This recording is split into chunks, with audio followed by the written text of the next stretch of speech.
So basically you open the software first, and as long as you have the Gauss Pro actually connected to the computer, it'll automatically tell you here the port.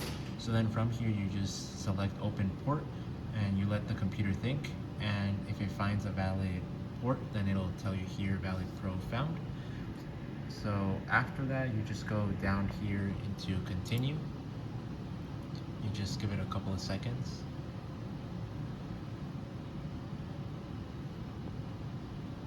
Okay, so then from here on these options over here, you want to make sure that continuous is selected by being on like green. You also want to make sure that dynamic range is green, ADC normal is green, and auto scale is on. So then from here, in order to calibrate it, you go here to calibrate to field. So here what you want to do is you're gonna see on this magnet that it says 826 Orsteds. So whatever value is written on here is the one that you're gonna write over here. So 826. You want to make sure that both of these boxes are check marked, and after that you make sure that here it says default and default. So now what we're gonna do is we're gonna go ahead and select calibrate selected. So once you do that, you want to grab the Gauss meter, and there's two ways of calibrating this. However, the one I usually use is using this hole right here as opposed to this one. So what you do is whichever side you choose to use first, either this one or this one, you insert this and you like push it in and out slowly.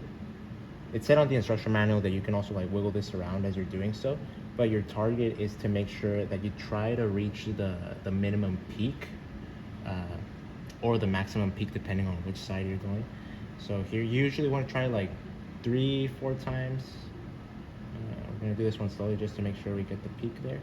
Okay, so then you pull this away from the magnet and you twist this around. So then you repeat the same process, and now it's going to go on the opposite direction.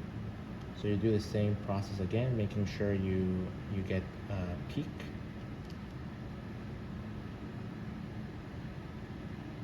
Okay, so then you pull this away and you go here and select stop.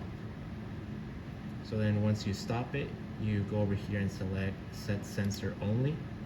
You can also save it in the EEPROM, but that's going to override the whole settings of the software. So just for this use, it's best to use the set sensor only option. So after that, you go to return.